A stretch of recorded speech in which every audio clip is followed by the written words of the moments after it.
해왔던 분인데요. 이제는 잠룡이 아니라 비룡이 되는지가 좀 궁금해서 스튜디오로 직접 모셨습니다. 어서 오세요. 네, 감사합니다. 네. 책이 조만간 나온다고 들었습니다. 대한민국 금기 깨기. 언제 나옵니까, 이 책은? 다음 주 월요일 날 나옵니다. 다음 주 월요일에. 네. 그럼 벌써 예판은 들어갔겠네요, 그러면? 예판을 오늘부터 한다고 그러더라고요. 오늘부터? 네, 그렇습니다. 예상 판매 부수는 몇 프로 희망을 하십니까? 뭐 많을수록 좋겠죠. 그렇죠. 네. 자, 대한민국 금기 깨기라는 제목인데 대한민국의 금기가 뭐라고 보시는 겁니까? 금기는 깨려고 생각조차 못하거나 깨려고 마음 먹어도 하지 못하는 그렇죠. 것들을 금기라고 생각을 합니다. 그렇죠. 우리 대한민국은 지금 수많은 금기에 둘러싸여 있습니다. 제가 생각하는 금기 중에서 가장 근본적인 금기는 승자 독식 구조라고 생각을 합니다. 그래서 이와 같은 승자 독식 구조가 우리 정치, 경제, 사회 모든 분야에 지금 뿌리 깊게 박혀 있는데 이 금기를 깨는 것이 굉장히 중요하다고 생각을 하고요. 네. 거기에 따른 여러 가지 금기 깨기를 제안하면서 대한민국을 좀 바꿔보자 하는 주장을 하고 있습니다. 그러면 그 금기를 깨기 위해서 부총리님은 어떤 역할을 하실 생각이십니까? 뭐 제가 할 수 있는 모든 역할을 다 하려고 합니다. 그러니까 이어지는 질문이 뭔지는 아시겠죠. 이제 비룡이 되시는 겁니까? 출마하십니까? 뭐 솔직히. 정치에 대한 얘기인가요? 네. 책을 제가 쓴 이유는 절박감 때문이었습니다. 절박감? 어떤 예. 절박감이요? 제가 이제 공직에서 나와서 전국 수많은 곳을 다니면서 예. 삶의 현장 또 수많은 분들을 만났습니다. 그러면서 공직사에서 미처 느껴보지 못했던 많은 것들을 느꼈고요. 우리 삶의 절박감들 느끼면서 우리 대한민국이 이대로 가서는 안 되겠다. 우리 대한민국 사회 전반적인 어떤 경장이라고 할까요? 네. 변화가 필요하겠다. 야, 경장이라는 단어는 옛날 갑오경장할 때 맞습니다. 개혁이라는 뜻이죠. 예, 그런 기억이 나시죠. 예. 그래서 그 같은 것들을 위해서 뭘 해야 될까? 정말로 우리 한국 사회의 진짜 문제는 무엇일까? 그 해답은 무엇일까? 또 어떻게 하면 실천에 옮길 수 있을까? 하는 주제를 가지고 네. 제가 책을 썼기 때문에 네. 이건 뭐 남들 보고 이렇게 합시다는 내용이 아니고요. 제가 먼저 실천에 옮길 책이라고 생각을 하고 있고요. 그러니까요. 그래서 그 같은 사회 변화를 위해서 저부터 할 수 있는 모든 일을 주저하지 않고 할 생각으로 썼습니다. 그럼 지금부터 드리는 질문은 부총리님이 이제 정치를 하신다. 대권에 도전한다를 가정으로 깔고 지금부터 질문을 드리겠습니다. 부총리님. 말씀드린 것처럼 어쨌든 사회 변화에 제가 주저하지 않고 할 수 있는 역할을 해야 되겠다. 그리고 또 제가 34년 공직을 하면서 우리 국가나 사회로부터 받은 네. 너무나 큰 뭐라고 할까요? 은혜와 덕이라고 할까요? 네. 이런 것에 대한 제가 보답을 하는 의미도 있고 우리 대한민국 사회 전체의 경장을 위해서 하여튼 주저하지 않고 모든 일을 하겠다. 실천에 옮기겠다. 그렇게 이해해 주시면 좋을 것 같습니다. 그런데 많은 분들이 가장 궁금해하는 게 네네. 예를 들어서 지금 민주당의 경선 버스는 이제 출발을 했고요. 그잖아요. 근데 아직 국민의힘의 경선 버스는 출발을 안 했는데 혹시 거기 버스에 탑승할 계획이 조금이라도 있으십니까? 지금 우리 정치에서 모든 것을 이렇게 양극단으로 이렇게 재단하는 것 같아요. 예, 예.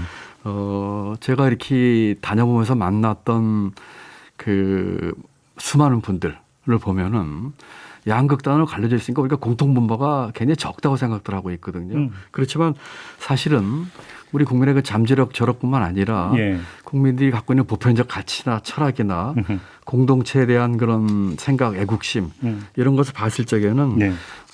정말로 뭐라고 할까요? 같이 이렇게 갔으면 하는 그런 이해와 상생 컸습니다. 그렇기 때문에 이것을 저는 지금 여야 구도로 봐서 또 우리 정치 현실로 봐서 여야가 바뀐다고 해서 우리 사회의 이 근본적인 문제나 또는 경제 근본적인 문제가 해결이 될까에 대해서 그렇게 다소 좀 회의적입니다. 여야가 바뀐다고 하더라도. 그렇습니다. 그렇기 때문에 어떻게 보면은 정권 교체보다 더 중요한 것은 어떻게 보면 이 정치 세력의 교체 또는 의사결정 세력의 교체가 아닌가 하는 생각을 하고 있습니다. 정치판 자체가 완전히 바뀌어야죠. 그건 되게 힘든 길이실 텐데요.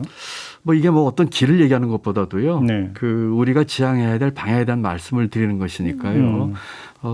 이제까지 우리가 경험을 해온 것처럼 단순한 정권 교체로 인해서 우리 지금 사회 구조적인 문제 20년 넘게 많은 그 문제 지적과 시도를 해왔지만 사실 크게 변한 게 없거든요. 그런 면에서 와서는 정권 교체보다 중요한 거는 정치 세력의 교체고 또 의사결정 세력의 교체가 필요하다. 저는 그렇게 생각을 그러면 하고 그 있습니다. 전면에 나서야 되는 세력이 어떤 세력이라고 생각을 하시는지?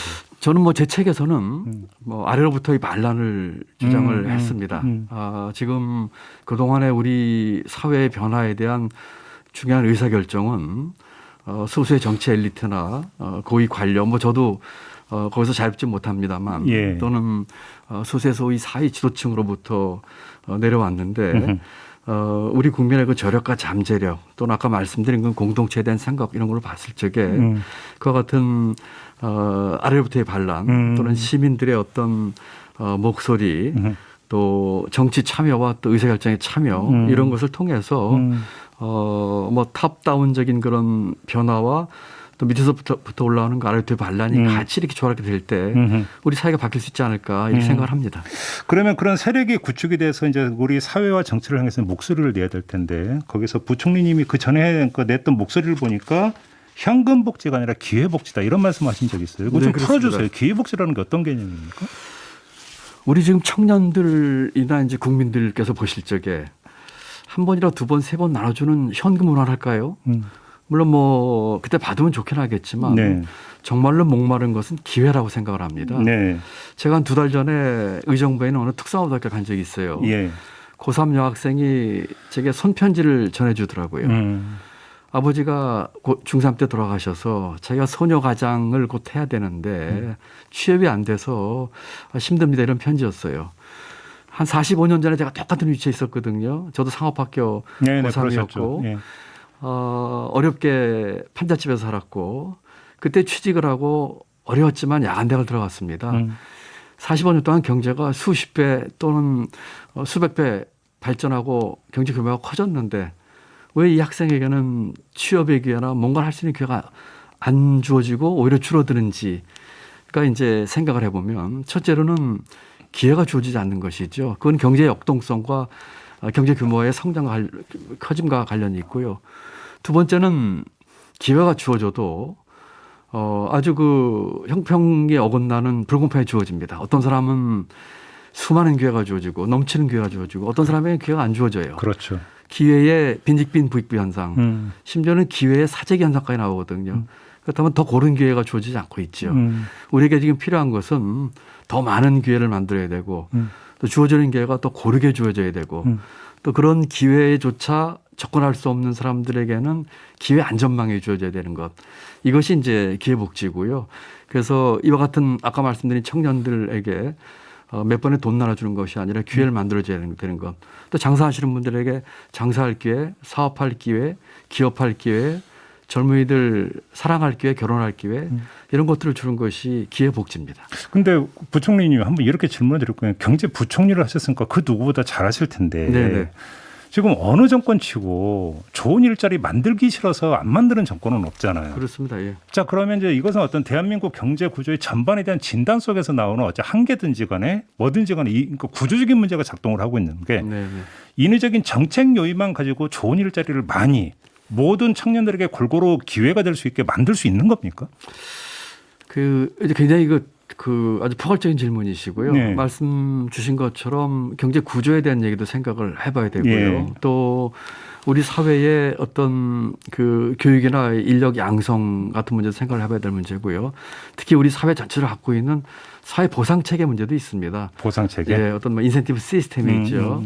이제까지 어떻게 하면 더 많은 보상을 줬는지 이런 문제도 있겠지만 지금 앵커께서 말씀하신 것처럼 우리 경제 구조의 이 변환이 같이 이루어져야 됩니다. 단순한 뭐라고 할까요? 이 미시적인 정책으로만 해결할 수 있는 문제는 뭐 아니고 재정 투입한다고 일자리가 확 늘어나는 것도 아니고 그런 건 아닙니다. 예. 오히려 일자리는 시장의 원활한 그 작동 또 창의 예. 또 그 속에 일어나는 혁신 창조도 파괴 이런 것을 통해서 일자리가 만들어지는 것이거든요. 재정의 역할은 어디까지나 그와 같은 것이 미치지 못한 계층에 대한 촘촘한 지원이라든지 네. 또는 정부가 보다 좀 민간이 할 수 없는 부분에 대한 과감한 투자나 이 인력 양성 뭐 이런 쪽에 치중을 해야 되는데 이와 같은 역할이 제대로 그 효율적으로 작동하지 못하면은 엇박자가 나오게 되는 것이죠.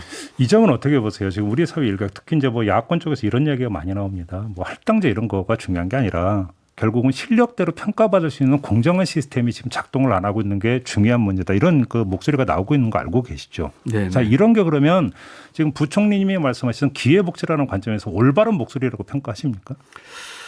일리가 있는데 예.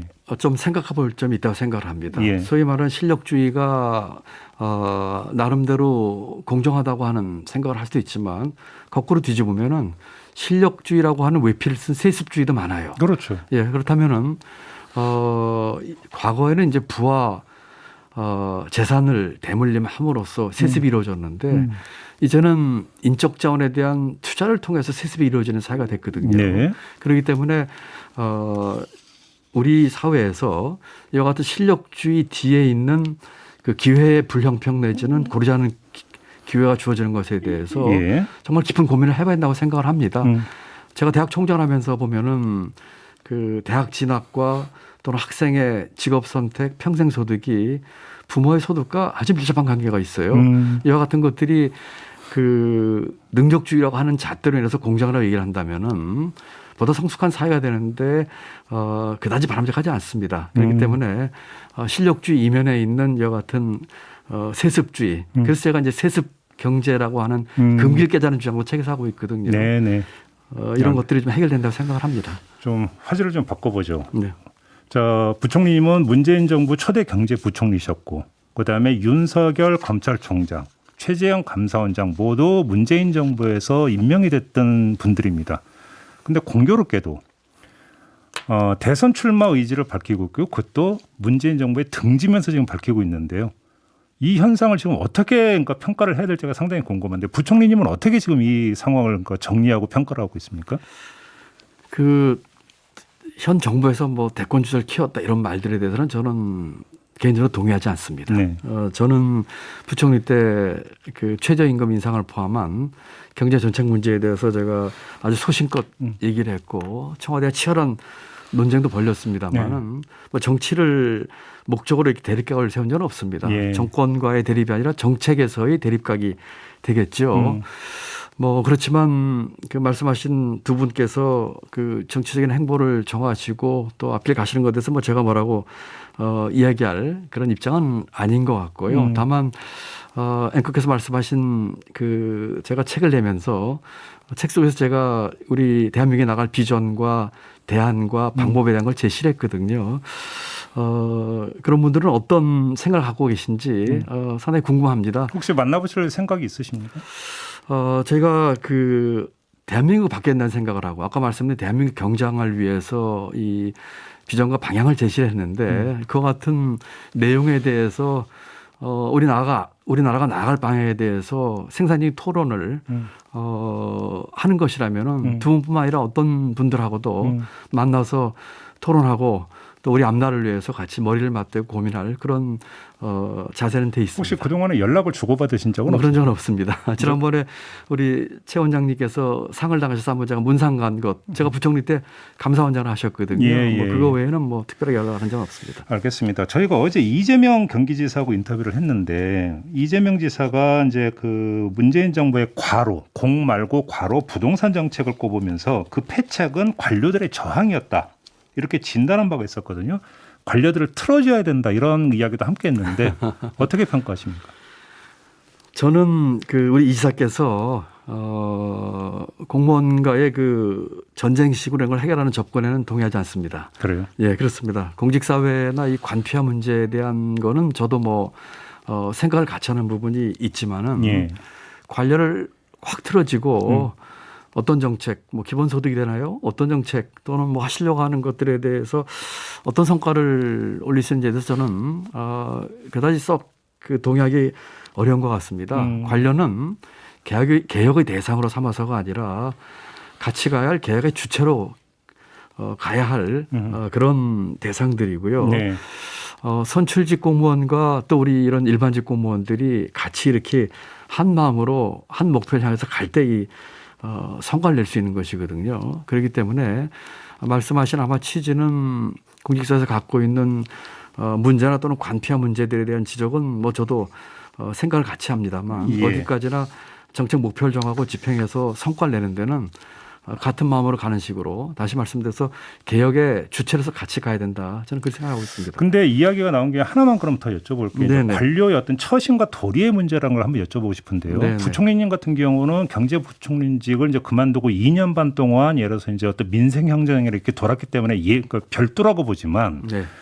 예를 들어서 어떤 그 사정기관이라는 권력기관 장직을 수행을 하다가 그만두자마자 바로 대권 도전을 한다든지 이런 게 관료의 어떤 처신으로서 도리로서 적당한 어떤 행태라고 평가를 할 수 있는 겁니까? 제가 뭐 다른 분들 그 결정이나 거치에 대해서 이렇게 얘기를 한다든지 또 특히 최근에 이제 많이 이렇게 그 행보를 보시는 분들의 얘기하는 건 적당치 않을 것 같고요. 다만 저는 뭐 부총리 그만둔 지 2년 7개월 됐습니다마는 네. 여러 제의를 다 거절하고 지방 다니고 사람 만나고 하면서 고위공직을 그만둔 사람으로서 제 처신이 어떠한 것일까에 대한 생각을 많이 했고요. 그런 면에서 많은 우리 공직의 후배들도 그런 생각을 하고 있는 사람들이 많이 있습니다. 그래서 공직을 그만둬도 공직자는 사회에 무한 책임을 져야 된다고 생각을 합니다. 자기 나름대로 생각하는 소신과 중심에 따라서 우리 사회에 대해서 끝까지 책임지는 자세를 취하면서 우리 국민들에게 봉사하는 마음을 계속 갖는 것이 중요하지 않을까. 그런데 문제는 봉사의 그러니까 행태가 바뀌기 때문에 일정한 휴직이라든지 네네. 완충기가 필요하다는 생각은 안 하십니까? 사람마다 다르긴 하겠지만 공직에서 오래 있다 보면은 공직 사회에서 사회에 대해서 생기는 일정한 틀이 있습니다. 그러니까요. 예, 그런 틀을 나름대로의 그 성찰과 또 자기 개발을 통해서 깨야 됩니다. 그거를 깨지 못하면은 보통 생각하는 그 어떤 틀에서 벗어나질 못하거든요. 그래서 제 개인적인 생각은 공직을 그만두고도 갖는 그런 성찰과 자기 개발과 봉사 그리고 무엇보다도 솔선함만 필요한 것 같아요. 작지만 우리 사회를 변화할 수 있는 일에 실천할 수 있는 솔선 그런 알겠습니다. 것들을 통해서 우리 국민들에게 신뢰를 줘야 한다고 생각을 합니다. 이거 여쭤볼게요. 내년도 최저임금 결정된 거 뉴스 보셨죠? 네, 뭐 5.1%로 제가 예, 봤습니다. 뭐 9,160원. 네, 네. 자, 그 부총리님은 가장 먼저 이제 떠오르는 게 바로 최저임금의 가파른 상승에 반대를 했다. 소주성에 대해서 반대를 했다. 그래서 장하성 당시 청와대 정책실장과 충돌을 했다. 뭐 이런 그 언론 보도가 많이 있었는데 실제로 장하성 당시 실장 그렇게 그러니까 최저임금 가파른 상승이나 소주성에 대해서 충돌을 했던 겁니까? 좀 짧게 좀 말씀해 주신다면. 세게 충돌을 했죠. 저는 그 최저임금의 급격한 인상에 대해서 굉장히 강한 목소리를 냈습니다. 예. 이것이 고용에 부정적인 영향을 미칠 것이다. 또 우리 자영업자 또 이 소상공인이 700만, 800만, 10년 900만이라고 얘기를 하고 있는데 전체 취업인구의 25%가 자영업자입니다. 네네네. 이런 분들이 최저임금 인상에 따른 그 부담감. 그다음에 또 하나 문제는 임금은 노동의 가격입니다. 가격이 올랐을 때 생기는 그 수요가 떨어지는 문제는 결국 고용으로 나타나거든요. 이런 문제 때문에 굉장히 강하게 제 소신을 밝히면서 충돌을 했고요. 특히 첫 해 16.9%죠. 16.4%죠. 그다음에 둘째 10.9% 오를 적에 두 번째 오를 적에는 제가 국무회의에서 재심 요구를 하자는 건의까지 했는데 받아들여지지 않았죠. 그런데 이제 제가 부총리를 그만둔 뒤에 오른 그 최저임금이 2.9% 1.5%입니다. 예, 예. 1.5%는 사상 최저거든요.